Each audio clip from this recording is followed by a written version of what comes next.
Good evening and welcome to our March 10th, 2026 special voting meeting of the Exeter Township School Board. Please rise for the Pledge of Allegiance. I pledge allegiance to the flag of the United States of America and to the republic for which it stands, one nation, under God, indivisible, with liberty and justice for all. Mr. Fike, would you please take roll call? Julia Schaefer. Present. Dr. Ann Herring. Present. Dr. Andrea Battler. Present. Deborah Bloom. Present. Joseph Cook. Present. John Fiddler. Here. Jason Mell. Here. Travis Odom. Here. All 8 present, 1 open position. Thank you, Mr. Fike. In addition to the 8 board members in attendance this evening, we are also joined at the board table by our solicitor, Sean Lockinger, and members of the school district administration, including Dr. Christy Haller, superintendent, Mrs. Dawn Harris, assistant superintendent, Dr. Josh Hoyt, director of teaching and learning, Mrs. Diane Skornovaki, director of human resources, and Mr. Brian Fike, who serves as our business administrator and board secretary. We will not be amending the agenda tonight. Bless you. Okay. So at this time, we would like to appoint our new board member. I will make the motion. It is recommended that the Board of School Directors appoint Anne Marie Grill as school board director to replace Allison Wilson. This appointment will expire in December of 2027. Second. Okay, we have a motion and a second. Any discussion? All in favor say aye. Aye. Aye. Opposed? Motion carries. Where's Lori? Okay. All right. So, Anne Marie, it's time for your oath of office.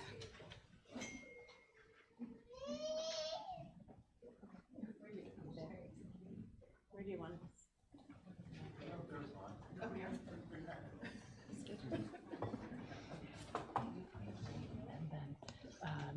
me just, okay. All right. If you raise your, Do you want my husband to hold the Bible? that's okay, yeah. No. Will you come here and hold the Bible? Sure. One less thing she has to do. Okay. Okay. So if you can repeat after me, I state your name. I, Anne Marie Grill, Do solemnly swear do solemnly swear that I will support, that I will support, obey, and defend the Constitution of the United States obey, and defend the Constitution of the United States and the Constitution of this Commonwealth, and the Constitution of this Commonwealth, and that I will discharge the duties of my office with fidelity. and that I will discharge the duties of my office with fidelity. Okay. Thank you. Thank you. Okay. All right, thanks. And then, yeah, if you could sign, I'll give you the, there you go. And then, oh yeah, thank you. If you could sign there. I'll note that the 9th member took office and is now seated at the table and present.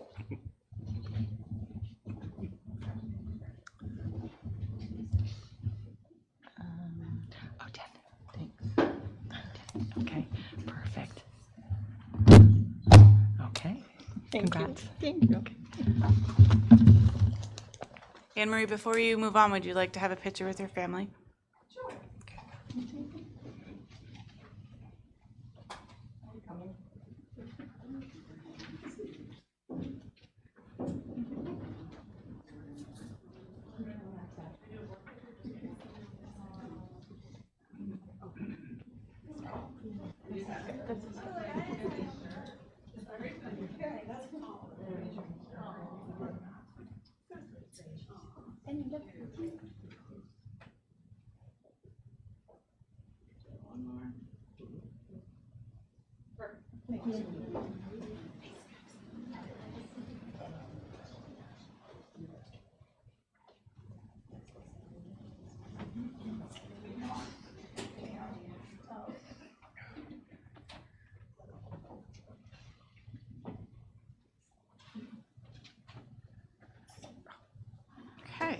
So before we move on to presentations, I just would like to take a moment to congratulate Anne Marie and welcome you to the board table.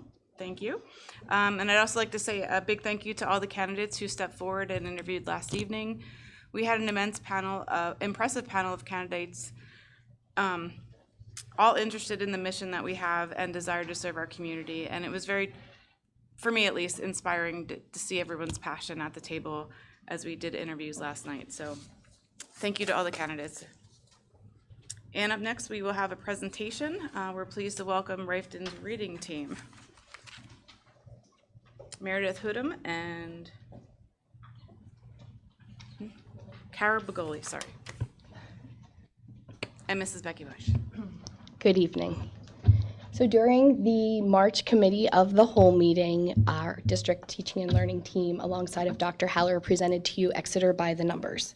And during that presentation, we talked with you and shared with you some of the data from kindergarten through 12th grade, as well as shared some of the instructional plans that we're implementing alongside the teachers and within our administration in support of that data and aligned with our comprehensive plan. Tonight, we're going to narrow that focus down, and we're going to take a look at what we're doing specifically in Riften during a time called Book Club. Book Club is a 30-minute block of time within every 5th and 6th grader's daily schedule where the focus is on targeted reading, writing, listening, and speaking skills. So here with me tonight, I have Meredith Hoodham and Carol Bagoli, who are the reading intervention specialists at the Riften building. They are the true literacy leaders in that building. They have worked very closely beside myself and the 5 and 6 teachers to put this plan into place, and I'm very excited that they're here to talk with you a little bit about it. So I'm going to turn it over to them. Thank you so much for your time. So we're just going to briefly talk a little bit about why we decided to make this slight change at Riften. So in the past, we kind of have had small groups of homogeneous within a heterogeneous larger setting. So this year we decided to make smaller groups or larger groups of homogeneous, but having smaller amounts of kids in each classroom. They're both getting enrichment and they're also getting some intervention. So Mrs. Bagoli and I also take some groups as well. The reason we did this is because the district, the state, and the whole country is kind of shifting from balanced literacy into the science of reading. So we wanted to make sure that we're kind of shifting along with them. Also, there are some recent studies that have been going on that reading stamina is extremely important. It's something that kind of has been fallen by the wayside. So we're trying to build our students' reading stamina again. And we're absolutely trying to encourage that student engagement. So we're providing student choice just to kind of increase that student engagement.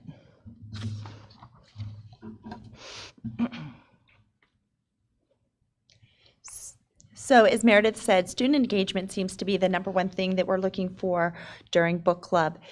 Teachers have many different options for engaging students. Students may choose any of the following that you see on the screen in front of you. Phonics would be for any of our students who need that particular skill. Not all students at our level, the 5-6 level, need phonics, but if they do happen to need it, we do have a track for that. We have small group instruction for students who may have targeted skills that need to be addressed. We have whole class novels and independent choice. We know that it can be a mixture of all three of these. So not any one student would be in just one of these groups. It is fluid and movable so that any student can be in any area depending on their needs at that particular time. So we wanted to share with you a couple of pictures of some of our students at Riften. So these are some students that were engaging in a phonics activity. We do use the U-Fly program, so they were doing a roll and read. So they each had a dice, they would roll it, whatever number would come up, they would read that word. They were currently working on a DGE, so being able to kind of build that skill. This is a picture of students engaging in small group instruction, and you can see on the left, those students were working on reading and writing. The other students were also looking at reading and writing. So we feel that it's very important that students have the opportunity to read books that they choose, that they are engaged in, and then have the opportunity to then write about it. Working hand in hand, those two skills seem to be best when they're kind of intermingled. And then there's also whole groups. So on the left, you can see that they're watching a vocabulary video about idioms. The students were just struggling with some figurative language, so the teacher decided to kind of bring that into the practice before they moved on to another activity.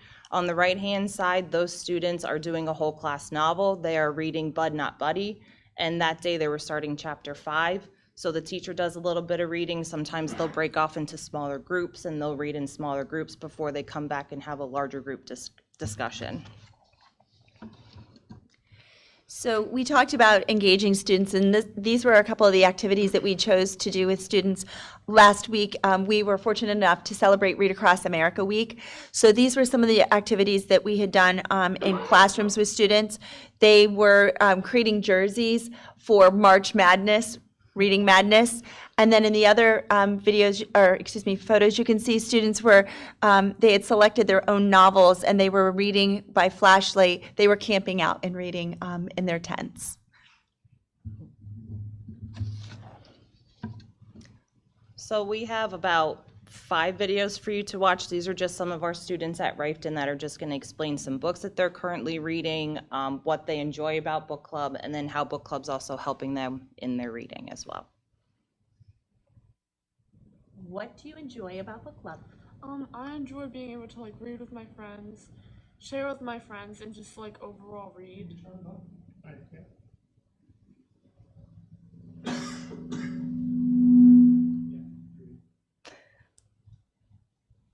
How has book club helped your reading? Book club has helped my reading because I've been encouraged to read harder books. Have you done a favorite extension activity? Yeah, after we read a book, we get to share with everyone on what we thought of the book. Thank you.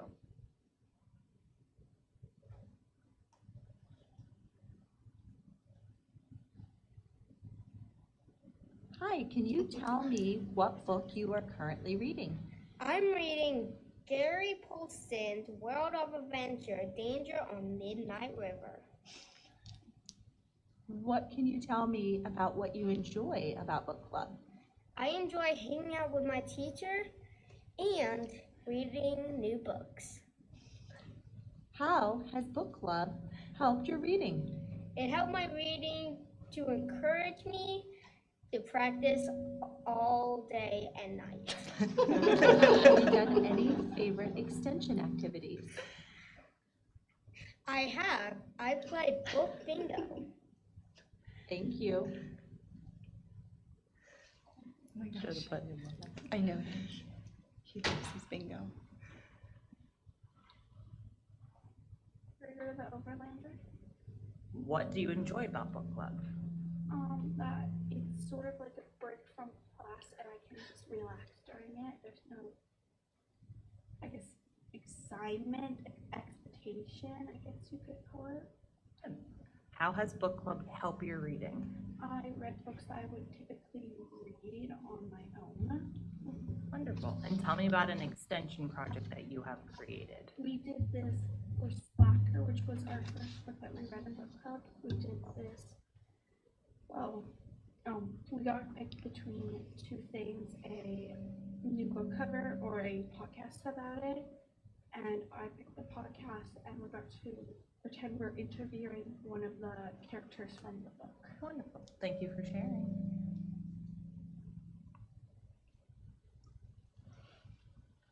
So as the students mentioned in some of the videos, they have the opportunity to complete an extension activity at the end of at the end of a book. So we take one 8-day cycle and allow them to choose different activities to help share with their teammates what they've been reading and what they've been learning about. So these on the board, you can see these are just some of the activities they can choose. It's not all inclusive.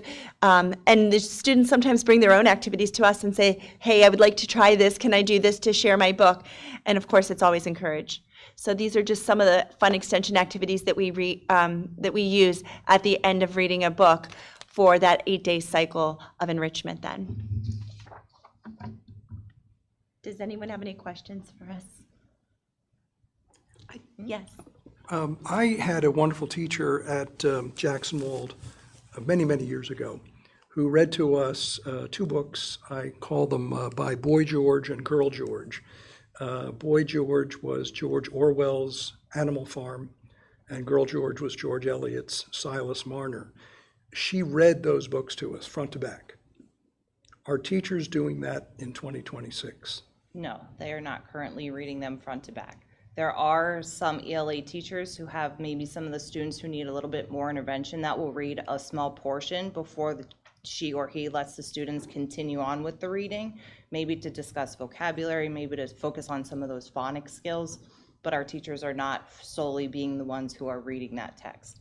Especially when you get into more of the enrichment, the students who might be a bit of the higher level, they're reading those books completely independently. And are you reading in 6th grade upper class and even college level texts, whether it's aloud or reading on their own? As long as it's appropriate for the age level, we make sure that they don't have mature content in those texts. Well, like Animal Farm and Silas Marner. I mean, are teachers sort of stretching the children beyond their ken? Yes. Absolutely. We're lucky enough. We have an amazing book room at our school where the students have the opportunity to go into our book room and make selections. And what we do, we allow them to choose according to interest, but we do have books that, like you said, that would push those students into those novels. And as Meredith said, we often will read maybe a chapter out loud because good modeling is always a great teaching tool. Sure. So we may read a chapter out loud with a student or a group of students or a whole class, kind of discuss that, and then we may allow them to read the next chapter, come back to us, do some reading and writing with that. And I'm delighted to see you stretching the length. There was an article not long ago in the New York Times about students at Harvard actually finishing their first year without cracking a book, and how some college teachers are afraid to assign full books because, well, the kids won't read them. So these are 18, 19, and 20-year-old kids. How are you solving that problem here, and how are you actually preventing that problem with this selection of longer books? I mean, it certainly is the engagement piece, so having that student choice, allowing the students to kind of guide what they would like to read, definitely has a little bit more of the buy-in as well. Okay. So if a teacher just gives them a book all the time, it might not be something that they're interested in, so they might be a little bit more reluctant to read it. But allowing that choice to kind of happen, the kids seem to really be engaged this year. The teachers have said that it's going really well. The kids are loving their books. They're moving through books more than we have seen in previous years. Right. That book room, when we walk in to put books away, it's constantly stocked with books. So reshelving things, so we can tell that they're using it very well. Okay. And just by trying to expand their horizons a little bit. So we will often see a kid and ask what they're interested in and maybe make a suggestion, allow them to do a little bit of background research before they start, maybe a book on World War II or something like that. Let them do a little bit of research about it, and then they'll come to us and say, hey, I think I'd like to read that because I want to know more. Sure. So we do that as well. And final question, another thing Miss Watson did for us was tie very intimately writing with reading. How do you include writing and make that an essential part of your reading programs? Sure, they write almost every single day, so they're writing in response to reading. So our teachers, the ELA teachers, have a progression of skills throughout the school year right now, and the book club teachers are working on the same skills that the students are currently working on in ELA. So if the teacher's teaching character, the book club teachers on the entire team will also be focusing on character. So they'll be having all those discussions, how is the character changing, how is the character growing? Good. So we're kind of tying it all together. Wonderful. Thank you very much for coming. Of course, thank you. Can you explain just a little bit what you mean by reading stamina? Sure. So it's kind of like running in a way, like having the stamina to kind of finish a race, maybe to finish a mile. So a lot of times our students will sit down and not have the stamina to actually attend to the book. So they might try to have a conversation with somebody they're sitting next to, or they're pretend reading where they're just flipping through the pages. So we're trying to get them actually engaged so that they can build their stamina, they could sit for a long period of time and actually read the text without any distractions or distracting somebody else. And that is an explicitly taught skill. I think sometimes just people in general tend to believe that kids just naturally sit down and read for long periods of time, and it's not the way it works. So at the beginning of a school year, we really do focus in and teach children how to explicitly sit. And we'll talk about what good reading looks like and what we shouldn't be doing while we're attending to a book. So it really is an explicitly taught skill that we work on. And we start maybe 5 to 7 minutes at the beginning of a year and then try to build that up as we go so that they're able to attend longer. And is that stamina, is that part of kind of the core ELA curriculum across all the students, or is that part of just kind of the intervention areas? No, I would think that is across the board, and it's something I think that we had talked about as an ELA team within our building, that it's something that we really want to continue working on next year, because I think, I just think it's so very important. Excellent, thank you. I don't have any questions for you, but I just want to say thank you. All three of my students have obviously been through your wonderful program. And when you talk about stamina, we all know that one of my children needed to gain a lot of stamina, and I think she made that mark this year. So I'm very appreciative of that, because reading is not something that one of my children enjoys. So they do enjoy it, and they talk a lot about book club at home. So, and it's what, 35 minutes? 30. 35? Yeah, okay. No, I appreciate what you do. It's really nice to see that kids are learning to enjoy reading again. Thank you. I would like to also thank Carol and Meredith for coming tonight and presenting. I know that that's really hard to do, but I think it was beneficial for the board and the community to hear all the things that are happening at Reichton. They make it look easy. It is not. There is a lot of behind the scenes work that goes into the planning and preparation and scheduling a book club. My daughter Maggie is also is benefiting from being a book club this year. She talks about the books that she's reading all the time and getting to select them. It really sparked a lot of interest in the Holocaust and her doing additional research on what that exactly meant. So again, as a parent, but also as an administrator here, I just want to thank you for everything that you're doing for kids at Reichton, because it does mean a lot. And when you talk about stamina, it also ties back to PSSAs. We want to teach kids to learn to love to read. Reading is so critically important. But at the end of the day, we're also judged by standardized assessments.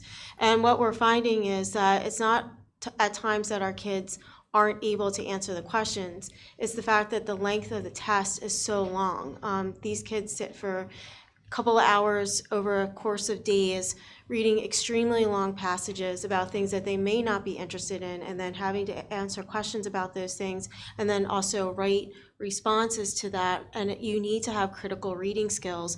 And in order to be a critical reader, you have to be able to get through the passage, which goes back to what Carol was saying, which is to build up that stamina. So these are all very important building blocks that the teaching and learning team has worked with our buildings to build this in all of our grades. And if you talk to our teachers at the elementary level, they are also working on that with our students and skills and reading passages. I see Mrs. Moyer hiding back there. She is also a lover of reading and started her own little lending library that kids are constantly drawn to. So it is absolutely happening across the district, and our teachers are working very hard to bring that love of reading back to kids. I would like to add one thing. In my research, I read that there's a red flag ahead. Despite what you're doing, the SAT, part of the SAT writing and reading portion or test, used to have a long paragraph with 15 questions. So you had to read it, you had to comprehend it, you had to link thoughts and themes and ideas in the piece. In 2026, they take the same passage, divide it up into sentence-long segments, and the students are asked to interpret that one sentence. So here you are working to build reading stamina. They get to the SAT and they don't need it. So I don't know what Exeter Township School District can do about that, but just be aware that that red flag is out there. Kids are going to Harvard without reading books, and kids are getting into Harvard because they can read one sentence, interpret it, and go home scot-free. It's a sad state of affairs. Has nothing to do with what you're doing, but there is a link. There is a link. You're making all this progress, and then they take the SATs in 5 or 6 years and don't have to work very hard. It's a terrible thing. So thank you. Thank you, ladies. We really appreciate your Thank you time and very effort much. into this. Yep. Thank you. I got it. I was gonna say, we're gonna have one cut. Okay, so our next presentation is our favorite time of the year. We have our first budget presentation of 2026.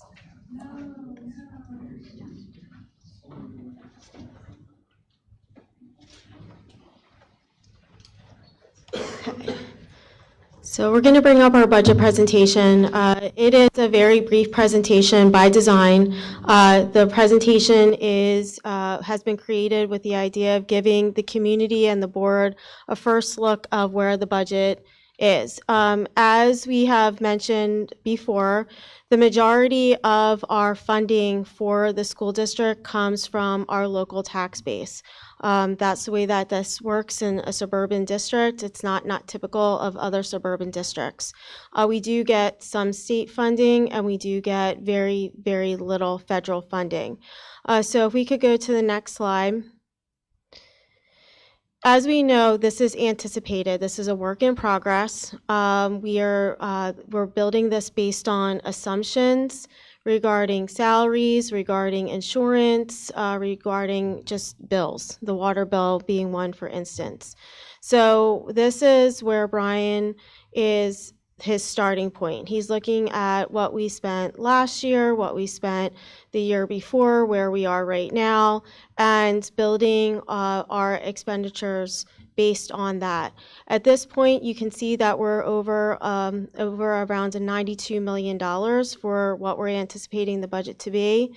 And the anticipated revenue at this particular time is a little over $90 million. So let's go to the next slide and you can see where we got to this. The district has been very careful in making sure that essentially our expenditures are flat. So if you look at the slide here, you'll notice that we have last year, which is in yellow, and then we have this year, which is in blue, and we have it broken out by the line items that Brian puts the money in. It's the simplest way to say that. Most of them are the same. If you look at those bars, they're mostly the same. Where you see that there is a slight increase is in transportation, because transportation is going up. You'll see that there is a slight increase in special ed, and you'll see that there is a slight increase in the regular instructional programs. In both special ed and the regular instructional programs, that is due essentially to staffing, mostly due to benefits. So everything else we've been able to keep somewhat flat, whereas that means we haven't raised those lines. We figured out ways to kind of keep the spending where it is. We have eliminated a number of positions over the last several years to keep the spending as flat as we possibly can. But we're kind of at a crossroads right now where if we eliminate any more teaching positions, which is up to the board to decide if that's how you would like us to direct us, we will also have to be looking at changing school district policy regarding the size of classes, because our class sizes are particularly at Reichton very high. So if we could go to the next slide. So where exactly is this all coming from? So again, we're looking at over $92 million with revenues at 90. The big one is the healthcare benefits. We are looking as a district at a 16% increase, which is over $1.7 million of the increase that you're seeing of a $92 million budget. That is significant, and that is not a cost that we can control. We are not alone in that. Every district in Berks County who is part of the Berks County Trust is having the same increase. It's the increase for the trust. Can I just make a comment? We are committed to that trust for at least another year and a half. To get out of the trust, we have to give a year notice. We've been talking, but we haven't found anything that's even comes close to that would keep our benefits or even some place that would take us, but we are looking. But you know, it's not like we can just go out and reshop. It's a contracted benefit with the unions and the employees. And with the trust itself, to be able to get out, you have to give a year's notice. And you have to do that by June 30th, and then you're still in it for another year. So we're working on trying to figure that one out yet. We're also looking at the addition of a special education teacher. Caseloads are mandated, and so with the increase in the number of special education students that are coming to our district, at this time, we need to add a special education teacher. I'm not sure if, Dawn, you would like to add to that, or? Yeah, we've talked previously about the increase in identification of students with autism throughout the Commonwealth, throughout the United States, and the increase in the number of children who are classified as low incidence disability students. We got our first wave of that a year or two ago, and we're able to shuffle around caseloads to try to manage that. But we've reached capacity now in terms of state mandates for numbers on caseloads. So we're at the point now where we'll have to add a position. And of course, like other Exeter residents, the school district is also seeing a 20% increase in the water rates. And, you know, we have 6 school buildings in the Exeter Township School District that use PA American Water, along with the bus garage. This is the only building that does not. So if we could go to the next slide. So as we have said before, again, this is built on assumptions. You'll see that the biggest portion comes from our local tax base, which is mostly homeowners. That's a little bit over $58 million. The state, while it has had historic increases, it's not necessarily been as historic for suburban districts like Exeter. So that we are still looking at around $31 million. And our federal portion actually is, we believe, will decrease next year, and we are anticipating around almost $600,000. So that will be the portion that we receive. Yeah. So you can see when you look at that pie chart, the local tax base is bearing the brunt of how we fund schools. So we can go to the next slide. So again, this presentation, while brief, is just to give you really a first glance of where we are at. We have already hit the mark for the November 18th. The governor has proposed his budget. Again, he's looking at increasing the portion for education, but that's what he would like to see happen. And then we know what may happen, which is there'll be fighting. So, I mean, like, we just gonna put it out there, that's gonna happen.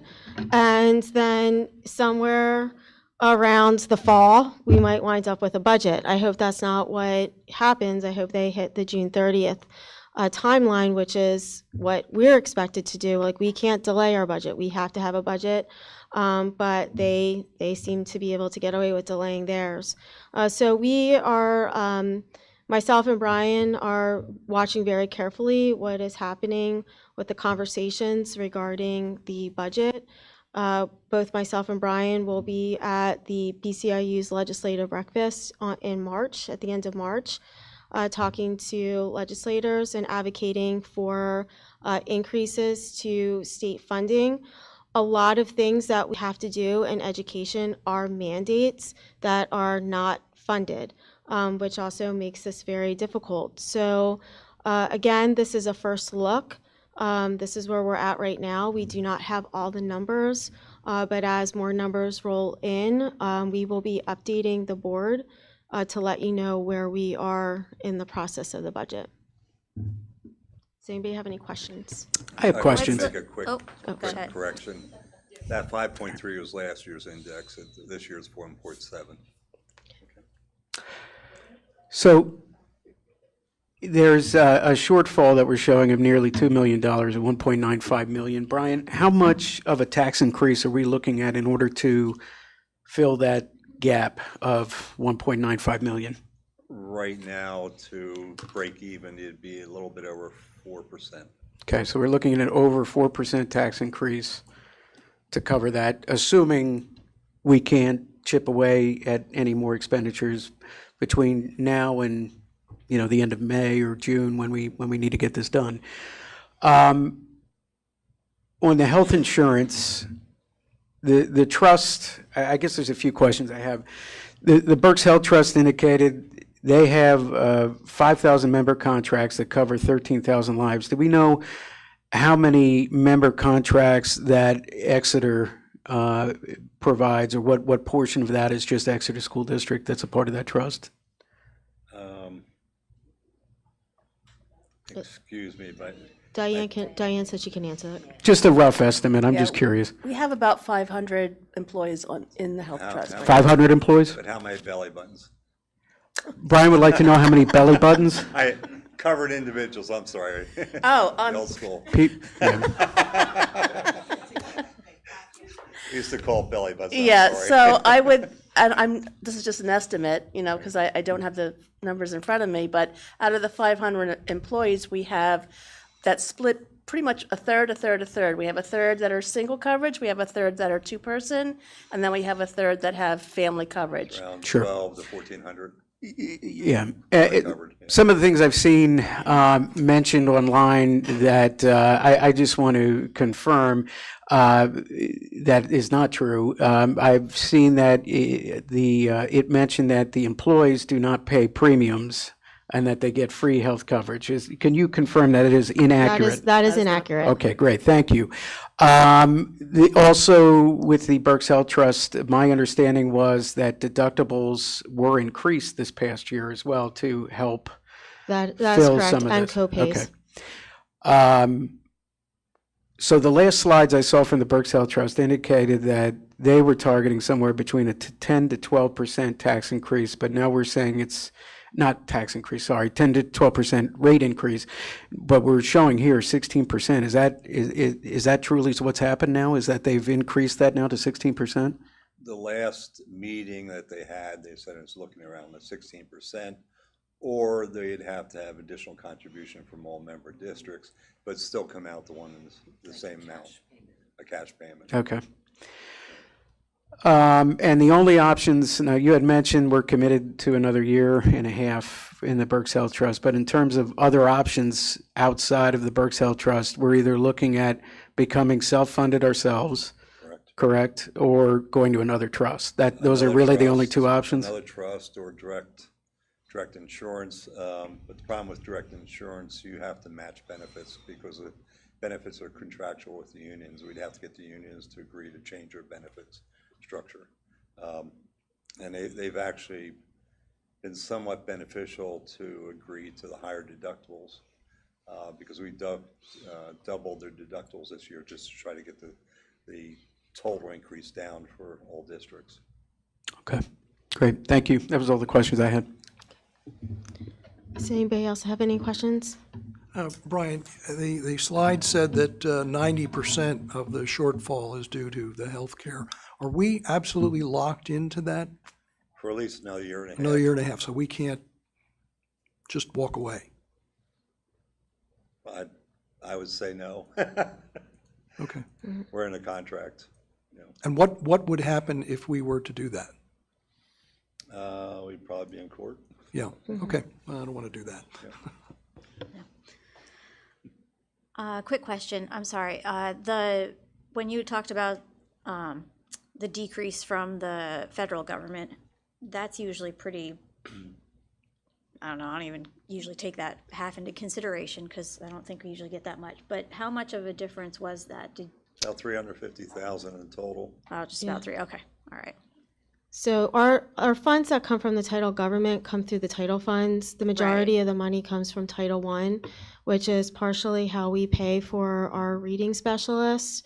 And now more than ever, having a full staff of reading specialists is critically important, especially with the legislation with the science of reading that has passed through.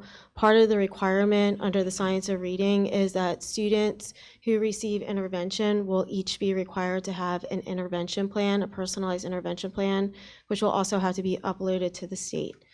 That's a lot of work. Yeah, okay.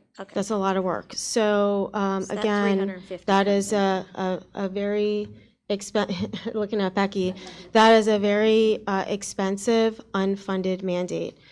Again, who's going to say no? Who's going to vote no to helping kids learn to read? No one.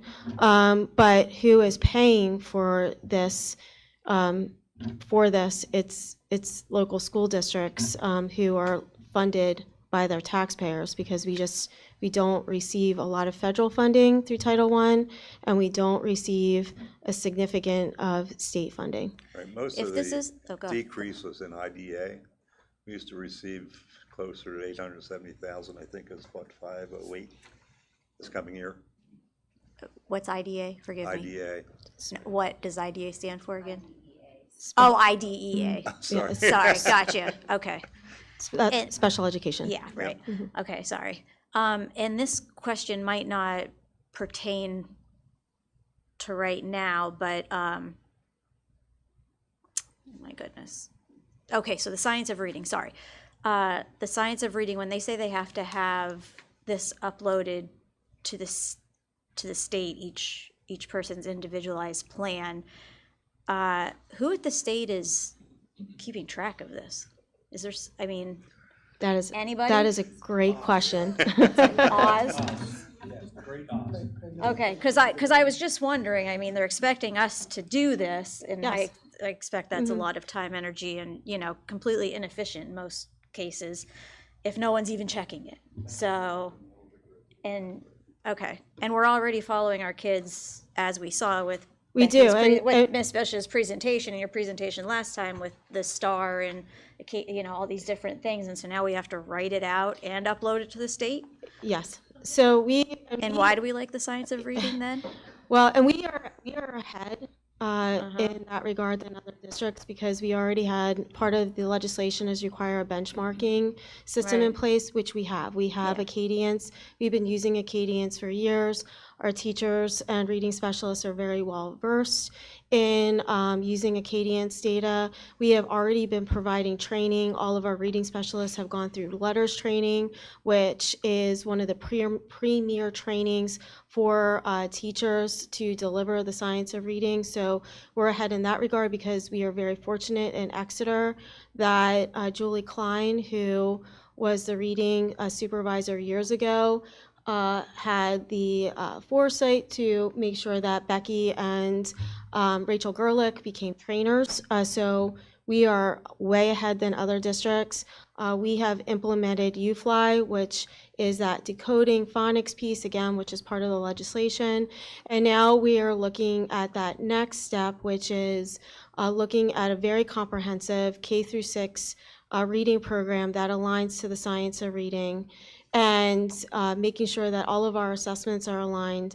And now we have this additional piece of the intervention plans for every child that will now need to be created and uploaded. And again, that's a lot of clerical work. And the reading specialists are going to have they're going to be spending a lot of time doing that. I think my biggest issue as a former teacher, is all that clerical work takes time away from being with kids. Right. I concur. Is there going to be, oh, sorry, Dr. Hood. Just to interject, it's not, structured literacy isn't what's requiring these intervention plans and stuff. It's the legislation around the concept of structured literacy. right. So just to clarify that. Understood. Yep. And in the future, because I know that you're going to be bringing us the new reading plan, et cetera, are you going to be delving into the differences between the science the science of reading versus the Balanced First balanced literacy, yes. Yes. Yeah, you will see Because a lot that. of people outside of, studying it have no idea the Yes. difference. So, okay. And that'll be before we vote on the? That's what will be presented at the April Cal. So we will be, myself and Mrs. Bush will be coming to present the Great Minds Arts and Letters K-6 reading resource, as well as the Great Minds K-6 Eureka Squared Math resource. And there will be a background on the difference? There will be there will be a background and a perspective on strengths and rationale and teacher input and all those things, yes. Okay, fabulous, thank you. Dr. Battler, just to clarify though, like I can give you that in 30 seconds and we'll do it in more detail, but for tonight's purposes, that whole concept of the science of reading at its most basic level is about the idea that kids need actual explicit direct instruction on those basic reading skills, that they aren't simply going to learn by being exposed to text, that they're not simply going to learn by being asked to use context clues, that they actually have to receive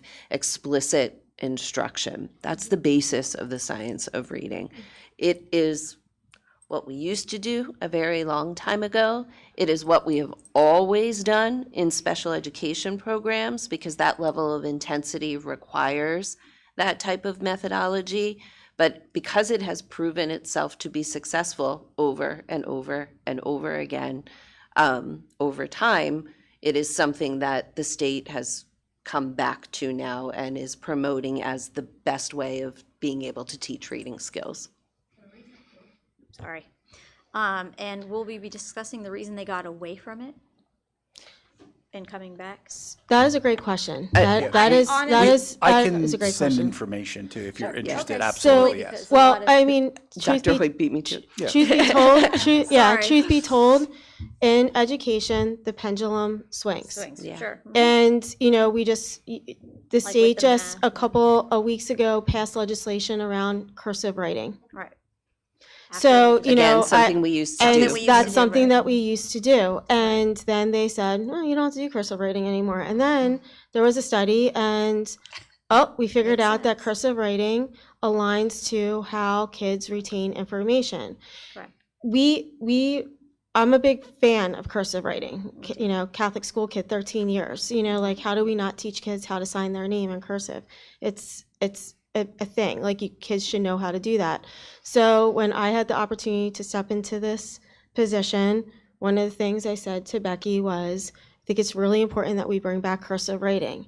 And so I feel like the state's just following Exeter's lead at this point, because we've already passed it. We already have we have already been doing it. So again, in a couple of years, will the pendulum, swing back and they'll say, hey, cursive writing isn't important anymore.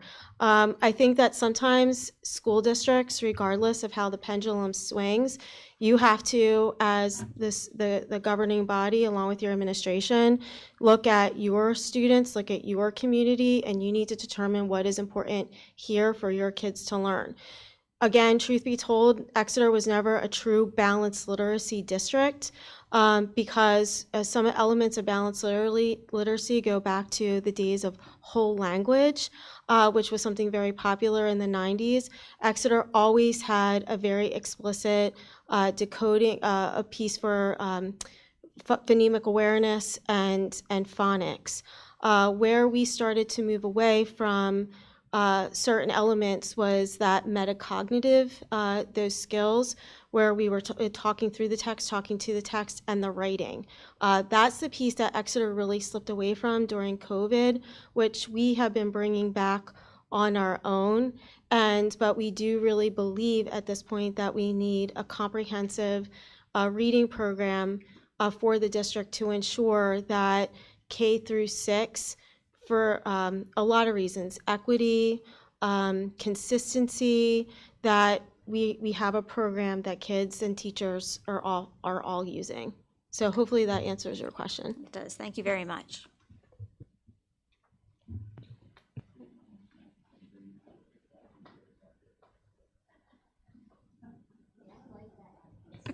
Thank you, Dr. Haller. Okay. No one has signed up for public comment. Okay, if there's no objections, we will adopt a motion to approve the meeting minutes from last month's board meetings on February 3rd, 2026, the committee of the whole meeting, and February 18th, 2026, the board voting meeting. Okay. On to Personnel Committee with Dr. Herring. Thank you. It is recommended that the Board of School Directors approves or ratifies the following personnel items. Any items in bold have been added, changed since the Committee of a Whole meeting.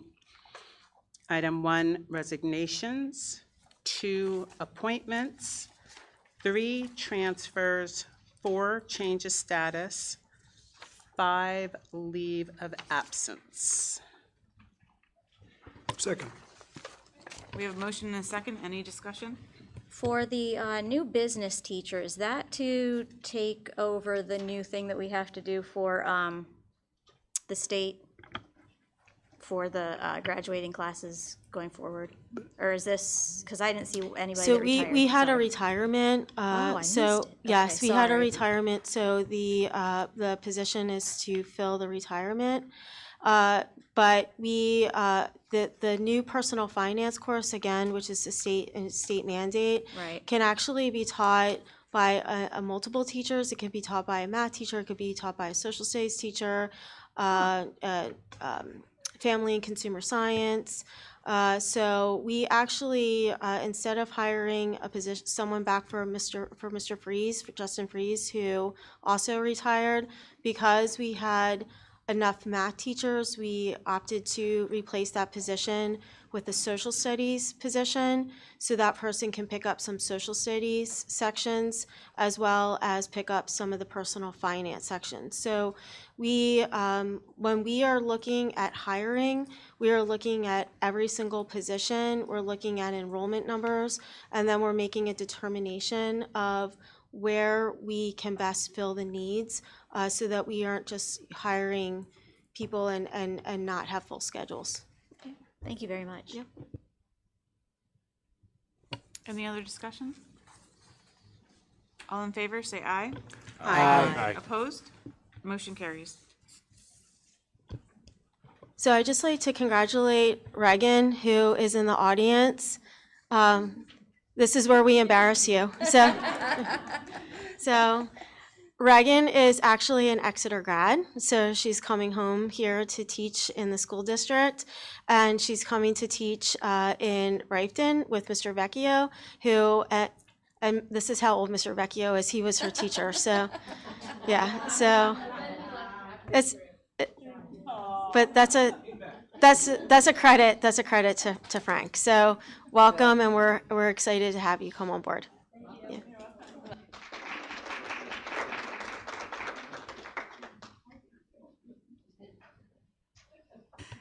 Okay, on to Education Committee with Mr. Fiddler. Thank you, Mrs. Schaefer. Item A is for information only, no action required. Item B, field trips beyond the 60-mile radius. It is recommended that the Board of School Directors approve the following field trips beyond the 60-mile radius.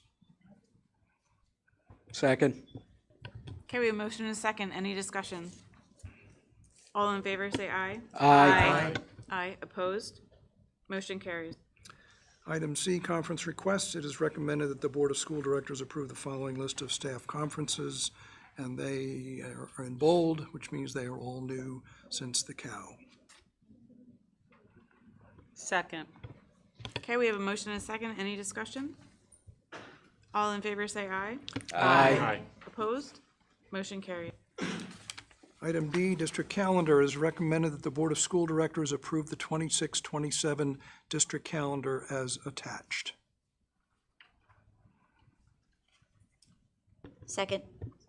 Okay, we have a motion and a second. Any discussion? All in favor say aye. Aye. Opposed? Motion carries. Item E, teachers in the parks. It is recommended that the Board of School Directors approve the teachers in the parks contract attached for the fully inclusive TIPS programming.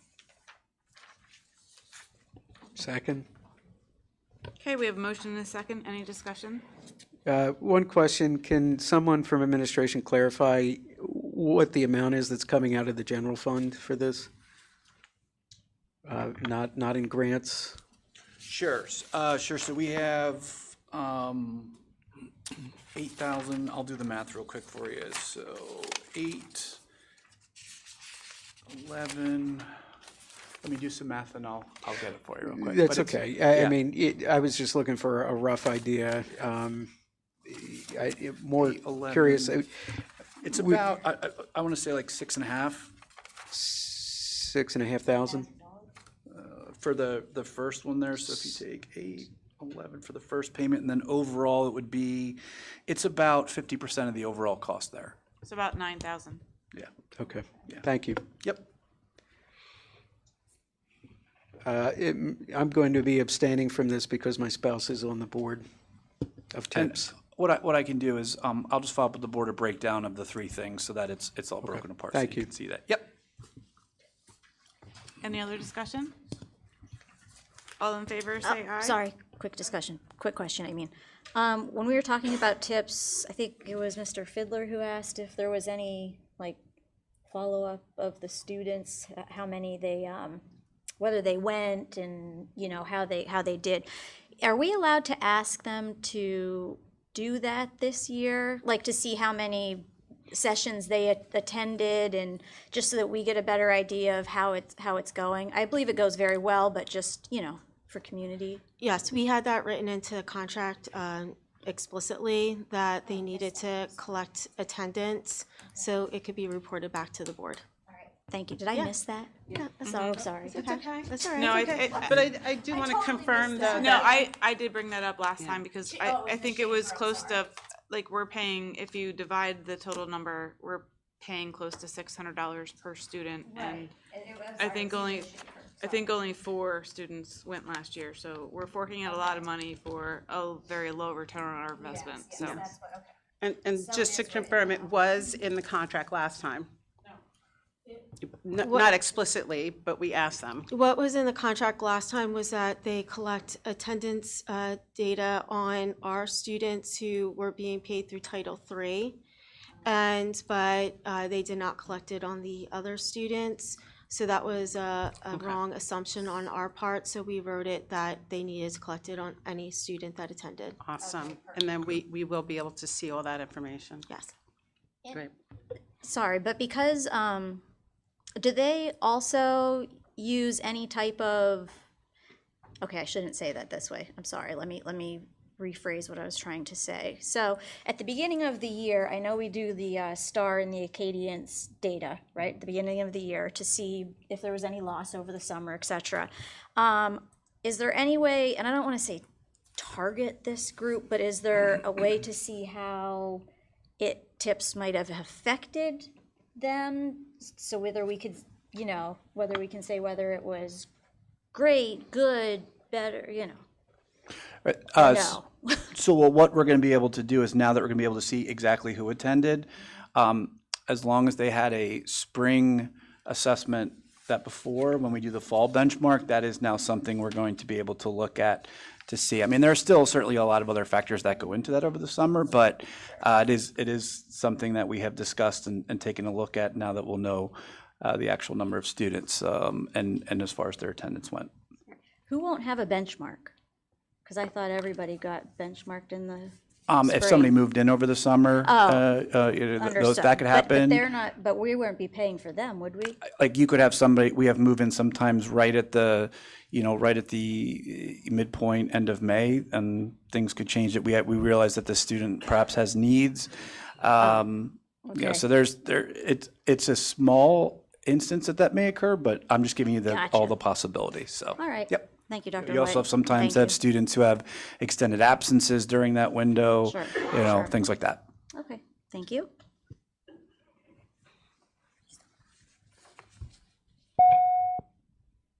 I turned it off for you. Any other discussion? All in favor say aye. Aye. Opposed? No. I'm opposing because I'd like to see more numbers before I vote to pay this much money for students that we can't account for and there's no measurable return on investment. Abstention. I abstain. Okay, motion carries. All right, next item, item F, Great Minds Professional Development Contract.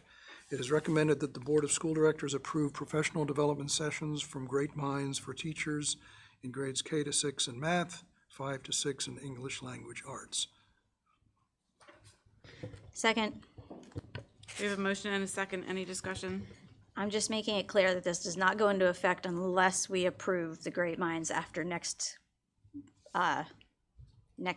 month's agenda and voting, right? That's correct, yeah, so we added at the Added bottom there, that, the okay. asterisk about that is contingent upon I was approval of asked about those. that. so- Yep. Okay, thank you very much. Any other discussion? Okay. All in favor say aye. Aye. Opposed? Motion carries. And final item G, Admired Leadership. This item was not on the agenda for the Committee of the Whole meeting, as indicated by the bold. It is recommended that the Board of School Directors approve a partnership with Chester County Intermediate Unit to provide comprehensive leadership development services to support the Exeter Township School District's teacher leaders and administrators. Second, We have a motion and a second. Any discussion? Just a question, could we have a brief description of what this is all about? Sure, and we're not looking for a vote tonight. We just have it on here for discussion since we have Oh. another voting meeting next week. So we'll be bringing it back, but we wanted to share with the board tonight the proposal. So we did meet with the Chester County IU. They are running a program called Admired Leadership. It is a program that is currently being used in the Unionville-Chadsford School District and has been for a number of years. The intent of the program is to provide intensive training and professional development for teachers and administrators. They work together in a cohort, and then that cohort, there's people within that cohort then become trainers and they select the next cohort. The intent of the program, again, is to have this be part of our phase of the comprehensive plan as part of the umbrella to lead our teachers into using common language, building a profile of an educator, and then having it expand to our students.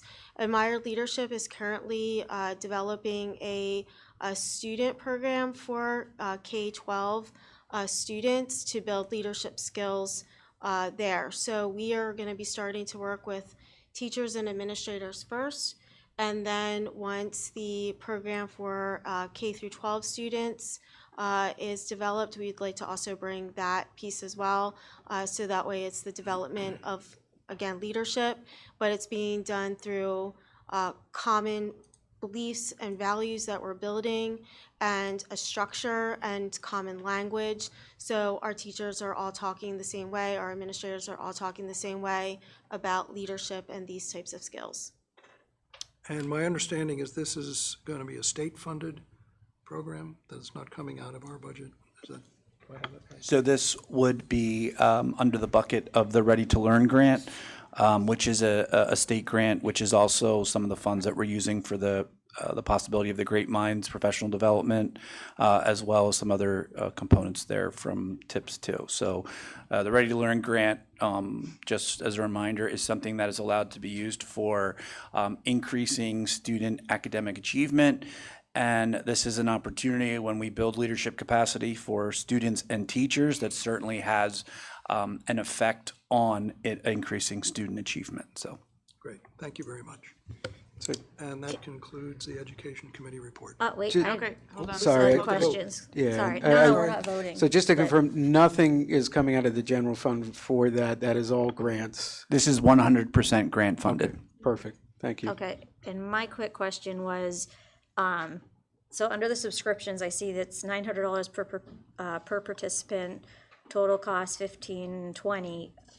When you break it, when it's broken down, like the 3,000, 1,500 per dialogue, et cetera, how many is that, how many are we basing, participants are we basing, 15 or 20? That's So where I'm a little we gave confused. you the entire proposal to review, and we are recommending option one, the comprehensive development program for 15 participants. So So that would be 15, a okay. total of almost $30,000 for 15 participants for multiple sessions over the course of the year. And that's the breakdown with the 7,500, 2,000, 2,000, et cetera.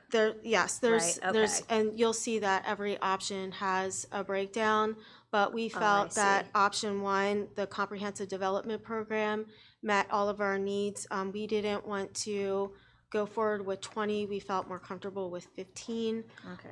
And so that is the option that we would like the board to consider. 15. I don't know how I missed the 15. I'm really sorry. I apologize. But I had missed that. And you said that after the first 15 people go through that, then they are able to have their own cohort and we can keep it going here and we don't need them. So we would still need support from them, but the it wouldn't- intent is to build leaders from within. So these Right. 15 people, then they would select the next group of people to participate in it. But they wouldn't lead it. We would like for them to lead it. Okay. We just have to see how the program goes and if people feel comfortable starting to lead it, but that is the goal. And when it comes to the Learn grant, I just want to make sure that I understand the Ready to Learn grant. Are you allowed to use that for special education teachers? For something like that, I would coordinate with student services. We used the Ready to Learn grant to help support salaries, partial salary for some of our teachers in the district, specifically related to like our internship program and as well as our technology integrator / academic coach. We use the other part of those funds for to help offset BCTC costs, but then we also use a significant portion of that to help to fund our full-day kindergarten teacher salaries. So that's where the biggest portion of that is really allotted with. And then we used some smaller supplements, as you can see, with the portions here for math and ELA for the new resources. And then there's another portion of Ready to Learn that's I work with Mr. Fike on for the tax equity component. That's a separate Ready to Learn grant, but that money that we're getting is what that resolution you voted on at the last meeting is what is being used to, correct me if I'm wrong, Brian, here, because I'm not a good money guy, but is to help to offset the cost of like real estate assessments, is that correct? Or debt recovery? I'll take the physical challenge, so, okay, there we go. Right, Okay, tax there we laws, go. right. All right. I was close. Thank you. I had quite a few questions about that from the community, so I thought I'd ask. Thank you very much. I have a question about the leadership program. I have a question about the leadership program. So you said that this is something that you want to continue in the future. Do we expect these grants to continue, or will this program give us the knowledge to be able to do it in-house, or are we expecting this to be done every year or every other year, or? No, we wouldn't take a cohort this big every year. This is the start of it. Our goal is to select someone who would then start to lead the next one. But I don't anticipate being able to do that like immediately with no support, like going through it once and then us breaking away and being able to lead one on our own. So I do believe that we'll probably need some support from the Chester County IU. I can't definitively say. I don't want to make this type of investment and then have it fall apart. I want to make sure that we do it really well and that it's done right because I do believe that I do believe it's an investment in our people. And the Ready to Learn grant is something we get typically every year. The amounts might shift, but knock on wood, that is something that historically districts have received over a number of years. It came out when we switched from half-day kindergarten to Right. full-day kindergarten. Yeah. That's how long we've been getting Ready to Learn. Yeah, before there was, I think it was called the Accountability Block Grant or something like that. So we do expect some sort of funding, again, with regards to that. Yeah, just to add on to almost, kind of what Mrs. Bloom was questioning there, I do look at this as a discretionary spending item, and that was kind of one of the reasons why I was glad to hear that it's getting paid for through grants, because if this was coming out of the general fund, I don't think I could support it, because we just heard earlier that we're staring down the barrel of a 4% tax increase, and I think, we all know full well over the next few months, there's going to be discussion of cuts, and those cuts are going to affect students most likely. And, this would be something that I would look to put on the table first before we would even go down that road. So I think it's good that we're getting grants, but, in terms of discretionary spending, I do think we, especially over the next few months, we really need to be mindful of what we're approving and looking at. I'd like to withdraw my motion, as this is not now a voting item, so I did not second.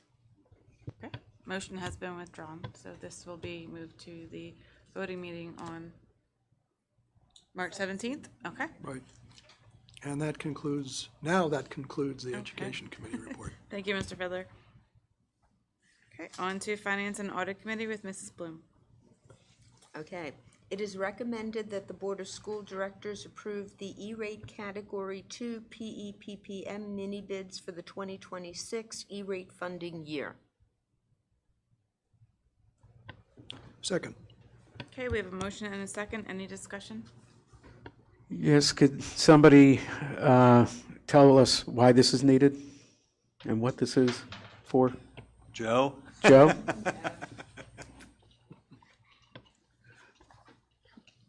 Hello. So PEPM is the the purchasing vehicle for us to buy through E-rate. E-rate is funding on it's a tax on telecommunication.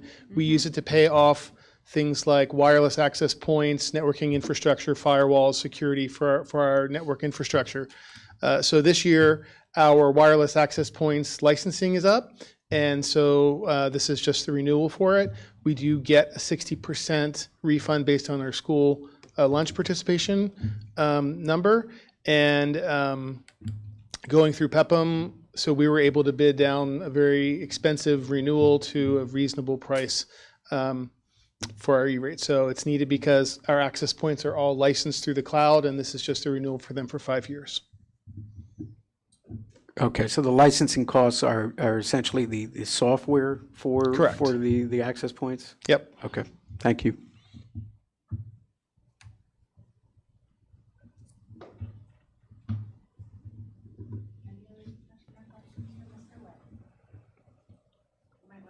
Yeah, I'll just stay here for. Aye. It is recommended that the Board of School Directors ratify the Master Telecommunication License Agreement between the Berks County Intermediate Unit and Exeter Township School District to continue to provide county-wide, regional-wide area network services. So, Second. I'm sorry. Okay, we have a motion and a second. Any discussion? Could you explain what this is for? Sure, Mr. Webb? absolutely. I was waiting for that. So our IU does a consortium for our internet services. Obviously, the county is capable of sort of leveraging all the districts and going out to bid for building of private infrastructure and public infrastructure, fiber optics, and the such for the participating districts in the county. So the RWAN, the Regional Wide Area Network, is a bid that they do to make sure that the districts that are participating have an opportunity to request. So we're requesting, 10 gigs of fiber optics to the IU, And then we also bid a percentage of what we use for our traffic. So we have 2 gigs a month, basically 2 gigs of traffic that we can use across that fiber optic. And if our traffic grows, if we need more commodity internet, we can just ask the IU to scale that up as part of this agreement up to 10 gigs because we have the physical infrastructure to scale up to 10 gigs. It is, again, the IU is bidding it. They're actually acting on our behalf with E-rate, so they go through the whole process. They go through all the bidding. We do a survey for how much we need, and then we pay a proportional amount of that contract based on what we're requesting through that process. So we would have more internet than some neighboring districts. We would pay the proportional amount of what we're using. Also, this agreement allows Berks IU to partner with IU 13 and other IUs throughout the state to build sort of redundancies in the fiber optic network and to build relationships with peering. So Google, Microsoft, Apple are basically large internet brokers. So the peering services through IU 13 allow us to have, even though we may have the same number of hops to the internet, they allow us much larger bandwidth through some of the services that we're using, like Google in the classroom and Microsoft services. So it's a very good opportunity for us as a district to partner up with the IU to get stuff that we couldn't afford on our own. So I do have a question on the contract. The contract states the agreement term is initially for a 3-year term, but then you have the 2 years of optional extensions. So is the board looking at seeing this again in 3 years where we will need to vote again on extending this, or is that, or what are we approving, I guess? Are we approving 5-year term or a 3-year term is kind of the question I have on this. That is a good question. I mean, I believe in the past we have agreed to the 5 years, and we have the opportunity to back out if we do want to in 3. Yeah. So I mean, I can certainly update you at that time if we do want to seek an alternative.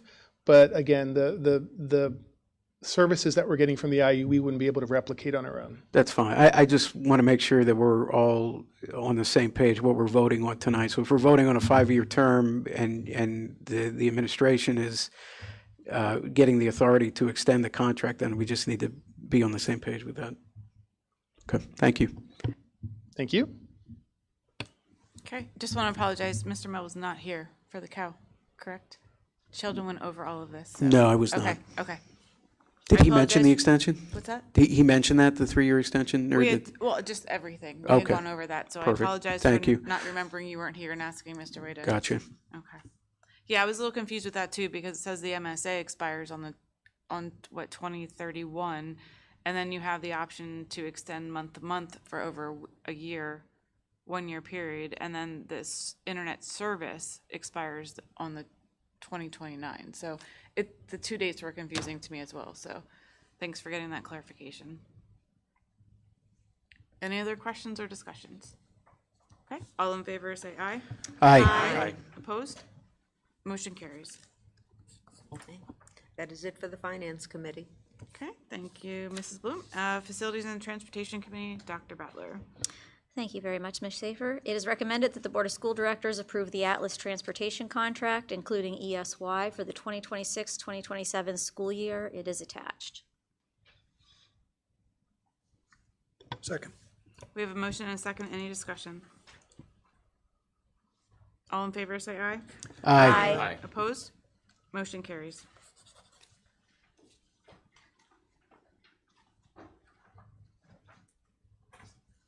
Okay, we do not have anyone signed up for public comment.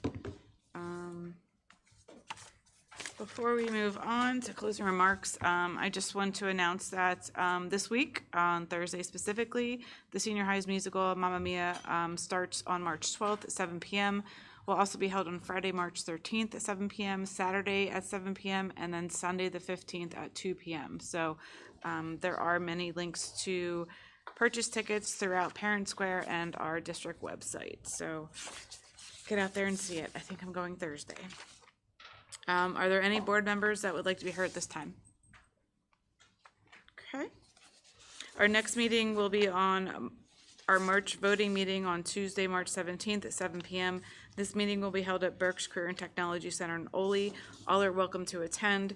The board will be getting there at 5:30. Is that right, Mr. Fiddler? 5:30 for 5:30, dinner, we are yes. being wined and dined. Franks and beans. Franks and beans, okay, wined and dined, yeah. And then, no, oh, okay. No, this will be a meal prepared by the culinary students. Okay. Including students from Exeter. Oh, nice, okay. It should be a 3-course meal. Oh, nice, okay, so we will eat, be merry. Eat, and then a tour at 6, and then our Okay. meeting at 7. Meeting at 7, okay. And just for the public, this meeting is not being live streamed, but it will be recorded for everyone's viewing pleasure afterwards. So if there's no one else who would like to come up and speak? Do we have exec session? We don't have an executive session, so I know it's the first in a long time. So if there's no other objections, we'll adjourn the meeting. Hearing none, meeting